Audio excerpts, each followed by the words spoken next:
Assalamualaikum warahmatullahi wabarakatuh. Semangat pagi untuk kita semua. Tetap sehat dan bahagia. Pada video pertama ini, kita akan membahas materi kimia kelas 11, yaitu tentang termokimia.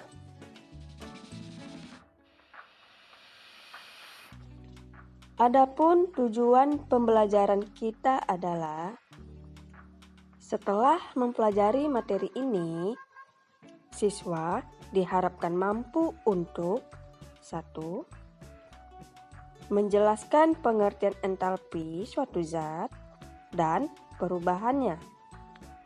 2. Menjelaskan reaksi eksoterem dan reaksi endoterem. Nah, ini adalah poin-poin yang akan kita bahas pada part 1 ini. Kita gambarkan dalam bentuk peta konsep sederhana. Termokimia terjadi dengan melibatkan sistem dan lingkungan. Pada sistem dengan lingkungan ini akan terbentuk perubahan entalpi atau kalor, di mana dari perubahan entalpi ini dapat kita bedakan menjadi dua reaksi, yaitu reaksi endoterem dan reaksi eksoterem.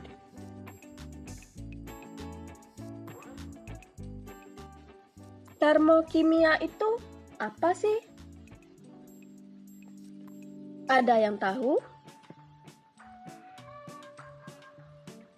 Nah, sebelum kita masuk pada definisi termokimia, mari kita perhatikan pemuda yang membawa sepeda motor ini. Mengapa motornya bisa bergerak dan melaju? Ya, benar. Karena mesinnya hidup. Lalu, ada yang tahu mengapa mesinnya bisa hidup? Iya, benar sekali. Karena ada bahan bakar. Bahan bakar ini sebagai sumber energi. Nah, energi ini di dalam mesin akan diubah menjadi energi gerak, panas, dan lainnya. Sehingga menyebabkan mesin motor menjadi hidup dan bisa dikendarai oleh pemuda tersebut sampai ke tempat tujuannya. Mari kita perhatikan contoh berikutnya. Seorang anak dan ayah berdiri dekat dari api unggun untuk mendapatkan kehangatan. Lalu, kehangatan yang mereka dapatkan sumbernya dari mana? Ya, benar. Dari hawa panas yang dilepaskan oleh api unggun tersebut. Dari dua buah contoh ini, tidak terlepas dari yang namanya peran termokimia. Jadi, sebenarnya termokimia itu sangat dekat dengan kehidupan kita sehari-hari. Nah, sekarang dari dua buah contoh yang sudah diberikan, siapa yang bisa mendefinisikan apa itu termokimia? Wah, kamu hebat! Termokimia berasal dari kata termo yang artinya panas dan kimia yang artinya reaksi kimia. Jadi, termokimia adalah bagian dari ilmu kimia yang mempelajari hubungan antara kalor atau energi panas dengan reaksi kimia. Sistem dan lingkungan. Seperti yang kita sampaikan dalam peta konsep tadi, bahwa termokimia terjadi di dalam sistem dan lingkungan. Sistem adalah objek atau segala sesuatu yang kita amati perubahan energinya. Nah, karena di sini kita berbicara tentang reaksi kimia, maka sistem yang dimaksud di dalam reaksi kimia adalah reaktan dan produk. Reaktan adalah zat yang akan bereaksi, sedangkan produk adalah hasil dari reaksi tersebut. Jadi, di luar reaktan dan produk, itu kita sebut sebagai lingkungan. Sistem terbagi menjadi 3. 1. Sistem terbuka. Perhatikan contoh berikut. Seorang anak membawakan ayahnya secangkir air kopi panas yang terbuka dan diletakkannya di atas meja. Gelas air kopi tersebut ketika kita sentuh akan terasa panas. Gelas yang panas ini disebabkan karena adanya perpindahan energi panas dari air ke lingkungan. Uap air di dalam gelas ini akan menguap yang menyebabkan volume air kopi ini menyusut. Hal ini terjadi karena adanya perpindahan materi. Jadi, sistem terbuka adalah terjadinya perpindahan kalor dan materi antara sistem dan lingkungan di ruang terbuka. 2. Sistem tertutup. Perhatikan contoh berikut. Air hangat kita masukkan ke dalam sebuah botol, lalu kita tutup. Botol minum ini ketika kita pegang akan terasa panas karena adanya perpindahan kalor atau energi panas dari air hangat ke lingkungan. Air hangat di dalam botol ini akan menguap, tetapi uapannya tidak akan keluar karena botolnya dalam keadaan tertutup. Sehingga volume air di dalam botol ini tidak akan berkurang atau tetap. Hal ini terjadi karena tidak ada perpindahan materi. Jadi, sistem tertutup adalah terjadinya perpindahan kalor, tetapi tidak dapat terjadi pertukaran materi antara sistem dan lingkungan di ruang tertutup. 3. Sistem terisolasi. Perhatikan contoh berikut. Air panas yang kita masukkan ke dalam termos, lalu kita tutup dengan rapat. Ketika kita sentuh bagian luar termos, tidak terasa panas karena tidak terjadi perpindahan kalor atau energi panas dari sistem ke lingkungan. Volume airnya pun tidak akan berkurang karena tidak ada perpindahan materi.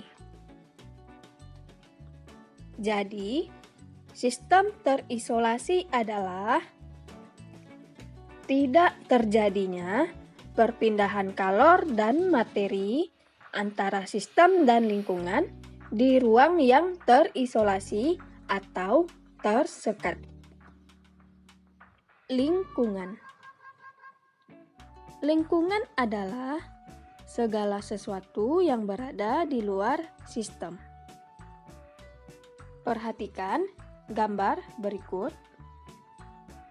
Ada air kopi panas, ada air hangat yang dimasukkan ke dalam botol, ada air panas yang dimasukkan ke dalam termos.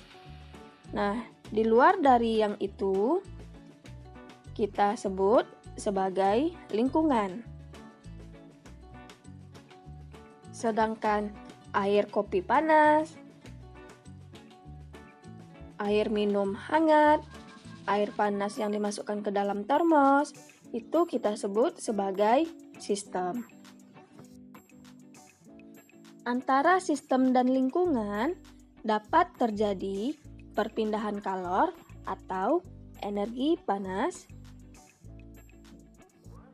Kalor atau energi ini dapat berpindah dari lingkungan ke sistem atau sebaliknya, kalor atau energi ini dapat berpindah dari sistem ke lingkungan. Perubahan entalpi. Entalpi adalah energi kimia yang terkandung di dalam suatu zat. Entalpi tidak bisa diukur. Yang diukur adalah perubahan entalpi, dilambangkan dengan delta H. Cara menghitung perubahan entalpi ini yaitu delta H sama dengan delta H produk dikurang delta H reaktan. Perubahan entalpi menandakan banyaknya kalor yang diserap atau dilepaskan. Reaksi eksoterm dan reaksi endoterm. Kita bahas terlebih dahulu tentang reaksi eksoterm. Reaksi eksoterm. Ekso artinya keluar. Termo artinya panas. Jadi, reaksi eksoterm adalah reaksi di mana sistem melepaskan kalor atau energi panas ke lingkungan. Perhatikan gambar berikut. Sebuah labu Erlenmeyer yang berisi zat kita sebut sebagai sistem. Sistem ini lebih panas daripada lingkungan, sehingga sistem akan melepaskan panasnya ke lingkungan. Perhatikan diagram energinya. Karena reaksi eksoterm melepaskan kalor, sehingga energi produk lebih rendah daripada energi reaktan. Bisa kita lihat pada gambar, posisi reaktan berada di atas, sedangkan posisi produk berada di bawah. Sehingga delta H-nya bernilai negatif. Reaksi endoterm. Endo artinya di dalam atau menyerap. Term artinya panas. Jadi, reaksi endoterm adalah reaksi di mana sistem menyerap kalor atau panas dari lingkungan. Perhatikan gambar berikut. Sebuah labu Erlenmeyer yang berisi zat kita sebut sebagai sistem. Sistem ini lebih dingin daripada lingkungan, sehingga sistem akan menyerap panas dari lingkungan. Perhatikan diagram energinya. Karena reaksi endoterm menyerap kalor, maka energi produk lebih tinggi daripada energi reaktan. Sehingga nilai delta H-nya bernilai positif. Bisa kita lihat pada gambar. Reaktan posisinya berada di bawah, sedangkan produk posisinya berada di atas. Sehingga delta H-nya bernilai positif. Sekian pembahasan kita kali ini. Semoga mudah dipahami ya. Pembahasan lebih lanjut tentang penentuan perubahan entalpi ada pada video berikutnya. Assalamualaikum warahmatullahi wabarakatuh.